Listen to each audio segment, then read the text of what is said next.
Bonjour, j'ai un message à faire passer aujourd'hui, très court, très simple. C'est que qu'on parle d'intimité, qu'on parle de relation, qu'on parle de connexion, qu'on parle de sexualité, de tendresse, de se sentir considéré, respecté, aimé, vu, soutenu, entendu. C'est la qualité de présence qu'on offre et qu'on reçoit qui est importante. Et en fait, la qualité de présence, c'est quand on s'arrête un moment, sans rien faire, et qu'on offre à l'autre l'espace d'exister et qu'on se laisse soi-même exister dans cet espace. C'est-à-dire que j'incarne en moi la possibilité que l'autre puisse me voir dans tout ce que je traverse. Quelle que soit mon émotion, mon état du moment, je m'arrête et je me montre. Souvent sous la colère, les larmes sortent.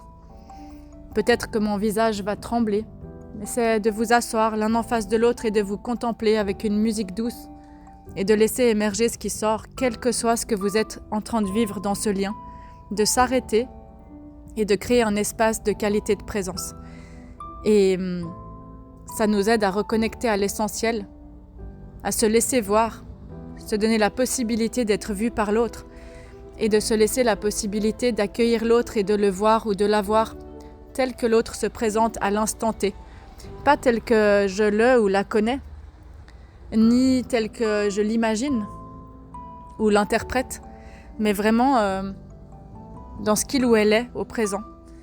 Et je fais beaucoup en séance, des séances où on apprend à ralentir pour sentir, où c'est la qualité de la connexion qui prime sur la qualité des mots échangés ou ce qu'on échange, ce qu'on se dit. Et moi, je vous invite vraiment à essayer de vous offrir de temps en temps cet espace sacré où vous vous asseyez l'un en face de l'autre, l'une en face de l'autre et vous vous laissez sentir ce que ça génère comme émotion, de vous regarder jusqu'à ce que vous parveniez à être connecté à votre propre respiration, à vos propres émotions et ressentis, et que vous puissiez vous laisser voir et voir l'autre dans tout ce qu'il ou elle ressent, est, vit, tant dans ses réactions physiques que dans ses émotions, jusqu'à ce que ça lâche et qu'on puisse vraiment se contempler. Et ça offre un espace où tous les deux peuvent exister. Et c'est pas quelque chose qu'on fait souvent et tout le temps, mais c'est quelque chose de très profond qui est profondément nourrissant. Voilà, pour le message du jour, et si cette semaine, vous essayez d'emménager cet espace sacré avec quelqu'un autour de vous, avec votre partenaire, avec un enfant, tout simplement pour mesurer l'impact que ça génère en vous. Merci de prendre soin de vous et de prendre soin des personnes autour de vous. À bientôt.